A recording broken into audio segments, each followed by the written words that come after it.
Guys, I'm Billy Mack and welcome back to my garage. So on today's episode, we were working on these. Yes, these are the quarter glass. And even though these here are not in super bad shape, they are pitted and they are textured around here. Overall, they're in pretty good shape compared to some. But what we're gonna do today is we're gonna show you guys how we clean everything, get these ready, and have them look just like new. So what I'm gonna do first is I'm gonna make sure that all the rubber seal is off the back of them. Right here, because I did order new seal, and what I want to do is I want to clean this all off, get this all out, because whenever these windows were put back in the car before, because I do believe they were replaced, and they are in pretty good shape for 1989. But I'm going to clean this all off. We're going to clean all this window here, and then once we get that done, we're going to clean up all the glass. As you can see, it's seen better days. And we're going to repair the rubber, prime it, and spray it with trim paint. So these are a couple of items that are very important for the look of the car. I've seen a lot of great cars with nice paint jobs and horrible quarter glass. So let's make sure that we get these ones done right.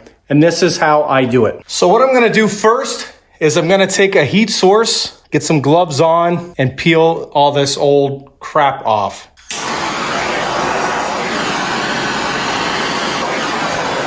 So literally, I just hit it as quick as possible with the torch, just to soften it up a little bit.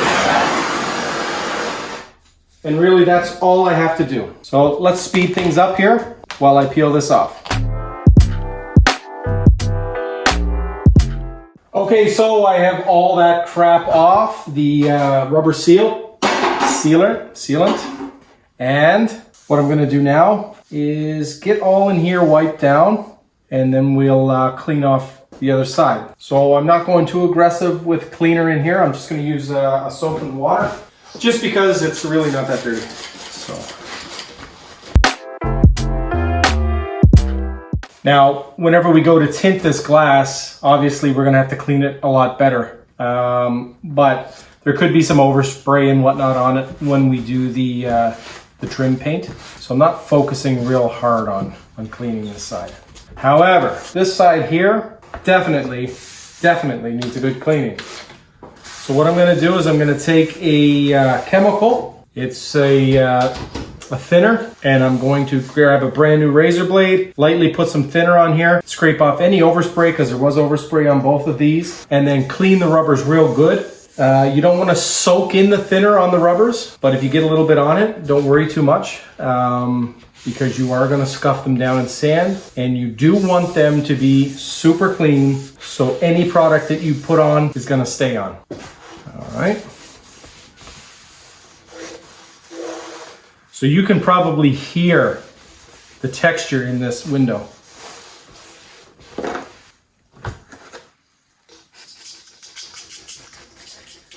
And now you can see just what's coming up. So when you do this with a razor blade, you want to keep the razor blade fairly flat, like this. You don't want to scrape on an angle. And I don't like to apply that much pressure with my fingers, just in case the razor blade needs to move like that. There was something stuck there. Something is stuck there. And you guys can see the difference already. So this part should be relatively self-explanatory. You want to get it as clean as possible. If these are coming off your car and they're clean already, fast forward this part. This is kind of redundant and boring, but there's not much sense of cleaning up the rubbers if your glass looks like crap. So let's skip ahead and I'll get this cleaned. Now, could I clean these off later? Oh, of course, not a problem. Not a problem at all, I could, anytime. But I figured I'll clean it off now. So once it's sprayed, well, for starters, once we mask it off, which we have to do, it'll be a lot easier to mask it off and have everything stick to a clean glass. So this is just a little bit of soap and water, very light soap. And what that does is it kind of stops the chemical from doing anything else. So if it does get on some of the rubber a little too damp and wants to kind of eat it up, this will stop it. You want to make sure that you clean the edges real good. And if you don't have that chemical that I'm using, you can use an alcohol, a wax and grease remover, anything really to make sure it's clean and whatever product you put down will stick. So there you go. It's fairly clean. Now I'm going to get to the other window. All right, it is clean. Now what I'm doing is I'm taking the razor blade. This one here has got some textured spots on it. Lightly in my hand, I'm going over these spots. Now the other one doesn't have the cracks on it. So what I think happened is, I think this one might have been painted at some point. This is where there was some paint reaction. So I'm scraping off the top layer, just like this. Because once I start to sand it, what I don't want to happen is it to just keep flaking and flaking. So if you don't feel comfortable doing this, by all means, use your sandpaper. On something like this, I'm not gonna go too aggressive. I'd say 400 would be more than enough. But once you're sanding, make sure that you mask off the glass. You do not want to hit the glass or you'll have a bunch of scratches. So this glass is definitely worse than the other one. There is some scratches in this one. The other one's pretty good. So I like to use the razor blade first, just like if I have a run or whatever in the when I paint. I don't mind going over it lightly with a razor blade to take off the top edge. So I'm gonna get to this. I'm gonna get this all stripped down with the razor blade, and then we'll come back. So I have everything taped off. The high spots are ground down. And now what I'm gonna do is I'm going to 400 grit the whole thing. I'll go from there and see how well it works. All right, so this one's sanded off. What I did use was 600 grit. I did it wet. So 600 grit wet, cleaned it off real nice. So what I'm gonna do is I'm gonna sand down the other one. Again, crap you don't need to see. Just make sure that you get it as smooth as possible. And when I'm done sanding that, we'll start to work on filling it. Okay, people, so it is the next day. It was absolutely freezing in here, so what I did was, I locked everything up and now I'm back out here. So what I'm gonna do now, everything is sanded on these. I went over everything again, and I was going to use a flexible, like a rubber repair, plastic repair. I don't think I'm gonna do that. I think what I'm gonna do is just, because there's a couple of little pits, not so much in this one here, I could just prime, but the other one, there's a couple little pits. Just one sec, I'll grab it. So here we go. There's a couple little pits down here. What I'm gonna do is I'm just gonna try a little bit of regular fill. I just think it'll be a waste to use the rubber plastic repair and wait a full day basically for it to cure before I can prime it. So next step is, I'm gonna remask everything, make sure it's masked off good. And then once it's masked, we are going to clean it off and spray adhesion promotion down, mix up the fill and fill the little spots that we have to. I'll be right back. So they are all masked off, and now we're gonna hit it with adhesion promotion. And now when you're spraying this on, you basically want to do nice light coats. You don't want it to be too thick, but you want to make sure you have full coverage. So what I'm going to do now is I'm going to clean everything off with wax and grease remover and then hit it with this. So just a little bit of wax and grease remover. Like I say, we're going to wipe it on. You want to try to have as lint-free of a rag as possible.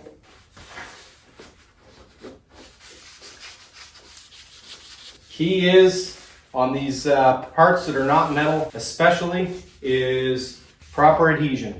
We don't want stuff to flake off down the road. We want it to stick forever, or a long time anyway. So now that we know that the wax and grease remover is fully dried, we are going to now hit the adhesion promotion. So again, light coats, and yes, this is going on before the body fill.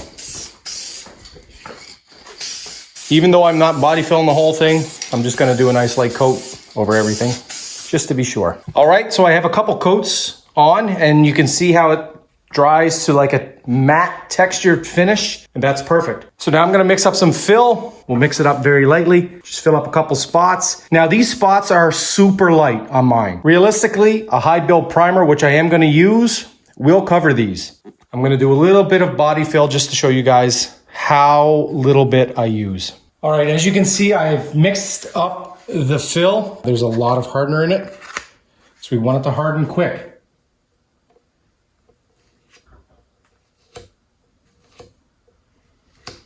So basically all I'm doing is squeezing it in the cracks and crevices right now. And then we can scuff it a little bit later before we fill it. But the last thing we want to do is have way too much on here. I've seen a few videos where they just caked it, and no matter how good of a sander you are, it's going to be tough to keep the same shape. Okay.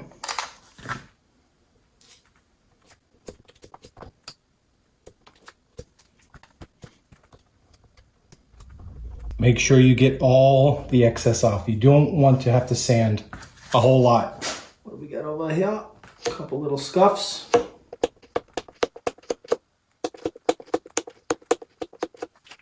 thought there was a couple more back there, but I guess there's not.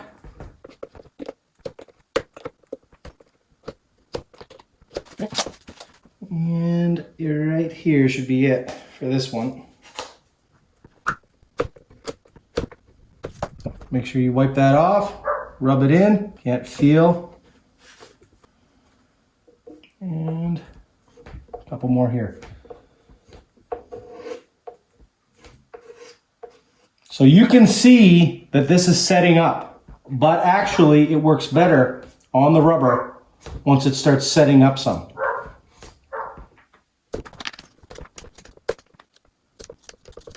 So here was the worst spot. All right, so that's number one. You can see how light it is. We're gonna let this one dry. I'm gonna hammer out number two now. You don't need to see it because there's only a couple scratches on there. Like I say, I enjoy it when it's already starting to tack up. If you like it nice and wet and find you can work with it easier, that's fine. And this is just regular old body fill. All right, so they are both done. This one here only had really one spot to fill. This one here, there was more cracks. So what I'm gonna do is, after giving it probably 10-15 minutes to tack up and dry and harden, I'm gonna come with a nice light grit. Because I only put a little bit on, I just wanna hit it nice and light so I don't dig with any heavy sandpaper. So you can, if you want, do a wet sand. So maybe a wet sand with a 600 grit would work fine on this. Well, I know it will. And then then we're gonna hit the adhesion promotion again and get in the priming. So I'm gonna let this sit, and it should be pretty quick for you guys. All right, everything's all sanded down. These cracks are all filled, wiped down. And now I'm gonna get ready and mix up the primer. Then we'll come back just before we're ready to spray the primer on here. I have to clean the gun and all that stuff, but just before we put the primer on here, I am going to give it another wipe down with wax and grease remover. And then we're gonna hit it with that adhesion promotion again. 2 or 3 nice light coats until it mats up, and then we're ready to go with the primer. All right. So what we're gonna do is we're gonna wax and grease that because I was touching it, and we wanna make sure that it is clean. So now that we waxed and grease removed, again, with the adhesion promotion,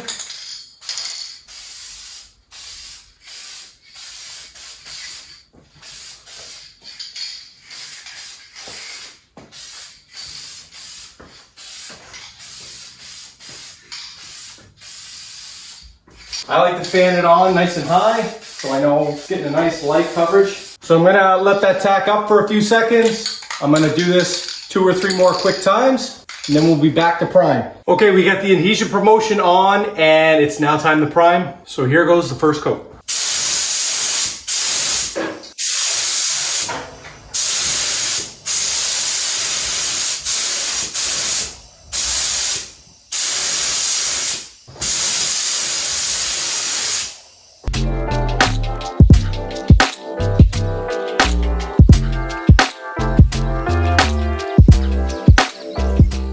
there you have it. That's the first coat. So I'm gonna let this dry for 5 to 10 minutes, and then we're gonna come back out and slam on the next two. So the first coat, nice and light. We wanna make sure that it sticks to the rubber.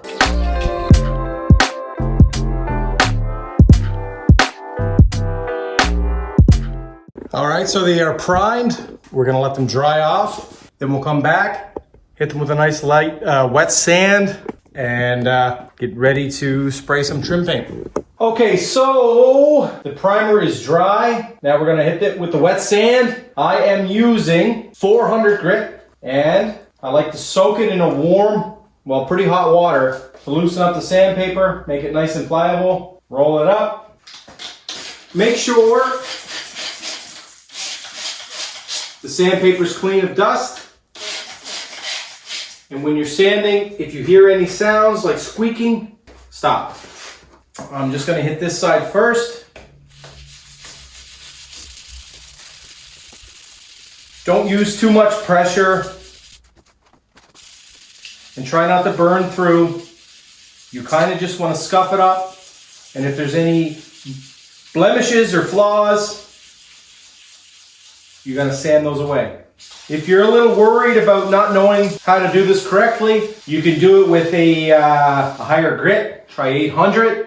It'll take a little bit longer, but it's a little bit more foolproof. You don't have to worry so much about burning through. Okay, so I'm gonna stop you guys, put you guys on fast motion here, and I'm gonna get to sanding all of this. This is pretty boring and pretty self-explanatory, so. Okay, so it's quite smooth there now. I'm just gonna take some light Scotch-Brite and do in around these edges here, just to make sure the paint sticks. You can peel the tape and remask it, but I don't think I'm gonna do that. I don't really need to on this one. So I'm just gonna leave it, and I'm gonna get to the other quarter glass. You guys don't need to see that. It's gonna be the exact same process I did here, wet sand. So when we come back, you'll see the finished sanded product. Okay, so everything's sanded down. You do see that there's a couple spots that are low and down to the black again. So what we're gonna do with that is hit it with the adhesion promoter whenever everything else is wiped down and cleaned and ready to go. So before we hit it with the paint, adhesion promoter, the whole thing. So this is the trim paint that we're using. You wanna make sure it's shaken really good. You're gonna use like a 1.4 mil tip if you're spraying out of a gun. And you can also get this in spray can, but because I have a lot of trim pieces to do, I figured I'd get the quart. So I'm gonna shake this up, then we're gonna go over and clean up the windows, make sure they're all dry, make sure they're all tacked off and ready for the adhesion promotion. All right, they're all set up again. Got the adhesion promoter, whatever the heck. I'm gonna spray this on and the paint is ready to go. So I'm gonna set you guys over there and you guys can watch.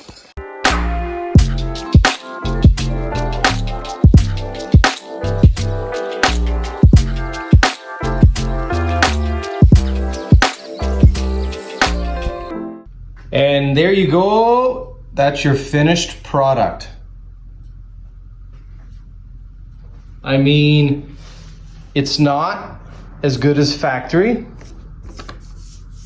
It's not as good as factory, but I mean, minus the actual window itself, I mean, these turned out really good. A couple little flaws in it. Dang it. But I mean, I'm pretty impressed with the trim paint. Goes on nice and smooth. You know, it looks factory. And this is the kit that you need when you are installing these back into the car. It's the rubber sealer, ribbon sealer they call it. And it goes along the inside edge and gives you a good seal, water seal. But that is it for now, guys. I hope you guys enjoyed this video. I hope there was enough information in there for you guys, because it was, I tried to slow it down and show everybody, you know, step for step, exactly how we do it. And if you liked it, please like and subscribe this video. Please share it. But for now, guys, I'm gonna leave it at that. I'm Billy Mack, and welcome back to my garage.